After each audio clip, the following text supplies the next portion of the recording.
널스 프랙티셔너 김정아 간호사입니다. 제가 말씀드리는 얘기는 호스피스 간호사로서 경험을 토대로 말하는 것입니다.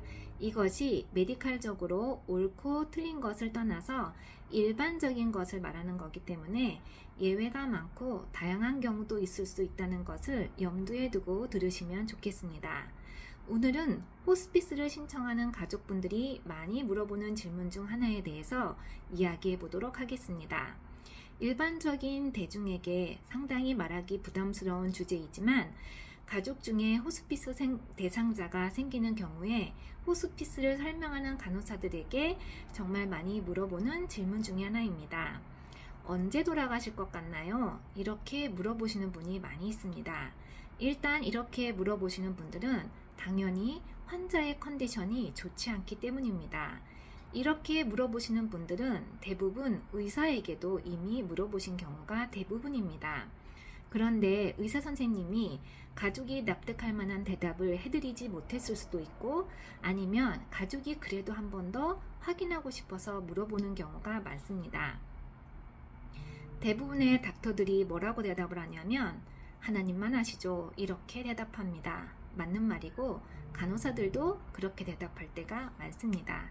그런데 저희 간호사가 상황에 따라서 예를 들어 환자분에게 조금씩 더 설명을 해드리면 가족분들이 그 대답에 만족하는 경우가 많습니다. 그래서 제가 오늘은 어떻게 설명을 해드리는지에 대해서 말씀드리겠습니다.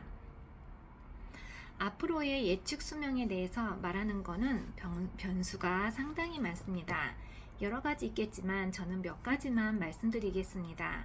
예를 들자면 환자가 본인이 가지고 있는 기저질환, 환자 본인의 기초 체력, 본인의 삶의 의지, 그리고 환자를 서포트하는 주변 환경입니다. 환자가 가지고 있는 기저질환에 의해서 실제로 육체적인 수명이 결정되기 마련입니다.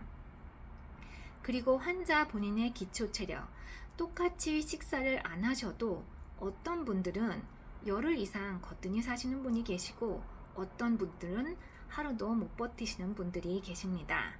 그리고 환자 본인의 삶의 의지가 중요합니다. 살고 싶어 하시는 분들은 더 식사를 하십니다. 돌아가시기 직전까지 숟가락을 입에다 가져다 대면 입을 벌리시고 삼키십니다. 삶의 의지가 있는 분들입니다. 그리고 심한 치매 노인인 경우에도 끝까지 삼키시는 분이 계신데 그거는 잘 모르겠습니다. 그렇지만 아마도 본성이 아닐까라고 생각됩니다. 그리고 서포트하는 환경도 굉장히 중요합니다. 어떤 분들은 간호사가 보기에 며칠 못 사실 것 같은 분이 계십니다. 그런데 가족이나 간병인이 살리시는 경우가 있습니다. 가장 좋은 예는 환자분이 못 삼키는데 간병인이나 가족이 어떻게 해서든 환자분이 드실 수 있도록 합니다. 참 신기할 때가 많습니다. 그분들만의 노하우가 있습니다. 나중에 말씀할 기회가 있었으면 좋겠습니다. 그리고 이제 정말로 임종을 준비해야 하는 경우가 있는데 환자분이 어떤 이유에서도 식사를 중단한 경우입니다. 가족분들 중에 이런 가족이 있습니다. 환자가 식사를 정말 안 한다고 해서 걱정하십니다. 그래서 얼마나 드시나요? 이렇게 물어보면 하루에 엔슈어 3병을 드신다고 합니다. 그거는 가족이 보기에는 식사를 안 하는 거지 돌아가실 정도로 식사를 안 하는 경우는 아닌 것 같습니다. 일단 연세가 많으시고 특별히 누워만 계신다던가 활동을 안 하시는 분들은 많은 에너지가 필요하지 않습니다. 그렇기 때문에 엔슈어 3병을 드시고도 오래 사시는 분들이 있습니다. 그리고 식사를 안 하셨더라도 변수가 생기는 경우가 어떤 경우냐면 IV 하이드레이션입니다. 한국말로 수액, 링겔이라고 하는 것입니다. 병원이나 양로병원, 가정에서 어떤 방법으로든 수액이나 링겔로 수분을 보충하신 경우입니다. 몸에 수분이 남아있기 때문에 아무것도 안 드신다고 해도 수액 섭취를 하셨던 경우, 그리고 식사를 안 하셨더라도 변수가 IV 하이드레이션입니다.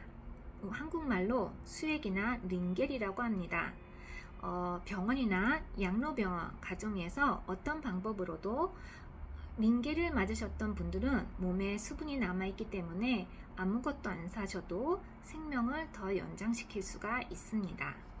자, 이제 정말로 안 드시는 경우가 어떤 경우냐면 겨우겨우 입을 축일 정도로 물을 드시거나 아예 안 드시는 경우입니다.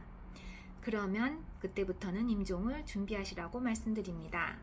건강히 잘 사시다가 하루 이틀 안 드신 게 아니고 전반적인 컨디션이 계속 나빠지는 상황에서 식사량이 차츰차츰 줄다가 아예 안 드시는 경우입니다. 아니면 잘 드시다가 어떤 계기로 인해서 컨디션이 급격히 안 좋아진 경우입니다. 예를 들자면 가장 흔한 계기는 방광염도 많고 폐렴도 있습니다. 아니면 다른 갑작스러운 감염 증상으로 인해 급격히 컨디션이 나빠져서 식사를 안 하시는 경우입니다. 이런 경우 흔히 1주나 2주 정도 생각하시면 될 것 같습니다. 그리고 그 이후에는 계속 바이럴 사인들을 보면서 환자의 상태 변화를 자세히 모니터링 해야 합니다. 바이럴 사인이라는 것은 혈압, 맥박, 호흡, 체온, 그리고 산소 포화도를 포함합니다. 이 숫자들이 평소만큼 유지가 되는 분이 계시는데 환자에 따라서 이 숫자들이 천천히 나빠지시는 경우가 있고 급격히 빠른 속도로 나빠지시는 분이 계십니다. 일반적으로 혈압이 떨어지기 시작하고 혈압을 올리기 위해 맥박이 올라가기도 합니다. 호흡이 정상보다 느려지거나 빨라지고 체온이 올라가거나 떨어집니다. 그리고 산소 포화도는 떨어집니다. 간호사들이 환자분에게 정말 하루나 이틀 남았습니다. 혹은 오늘 돌아가셔도 전혀 이상할 것이 없습니다. 라고 말할 때가 있는데 그런 경우는 어떤 경우냐면 혈압이 80에 50 밑으로 떨어지거나 맥박이 120 이상으로 올라가거나 혹은 50 이하로 떨어지는 경우, 호흡이 1분에 10회 미만인 경우, 산소 포화도가 산소를 맥시멈으로 공급받고 있는 상황에서 80 이하로 떨어지는 경우 그렇게 말을 하곤 합니다. 혹은 환자분이 아예 정신을 잃으신 경우, 반응이 없으신 경우 이제 정말 마음의 준비를 하시라고 말씀을 드립니다. 지금 말씀드린 경우는 일반적인 상황을 말하는 거지 항상은 아닙니다. 보통은 혈압 산소가 안 잡히고 반응이 없으면 몇 시간 안에 돌아가신다고 말씀을 드립니다. 그런데 인간의 몸은 정말 신기합니다. 혈압 산소가 안 잡히는데 며칠 동안 사시는 분이 계시고 호흡도 1분에 한 번 쉬는데 하루 이상을 사셨던 분들이 계십니다. 자, 이 정도가 제가 호스피스 간호사로서 드릴 수 있는 말씀입니다. 더 많은 상황과 경우가 있을 수 있습니다. 호스피스는 이런 변화의 과정들을 환자와 가족에게 그때그때 마음의 준비를 할 수 있도록 알려드립니다. 그렇기 때문에 호스피스가 환자와 가족에게 도움이 되는 것입니다. 이러한 준비 없이 임종을 맞이하게 되면 가족들은 당황하게 되고 혼란 가운데 임종을 받아들이게 됩니다. 가족마다 삶의 형태가 다르고 죽음에 대해서 대하는 방식이 다릅니다.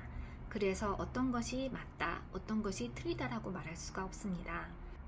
부모가 아이를 낳아 기를 때 정답을 가지고 기르지 않고 할 수 있는 베스트를 다해서 하는 것입니다. 육아 전문가에게 조언을 구하기도 합니다. 죽음도 그렇게 생각하시면 될 것 같습니다. 의사나 호스피스 간호사에게 도움을 받으면 됩니다. 더 자세한 사항은 댓글을 남겨주시거나 연락을 주시면 됩니다. 감사합니다.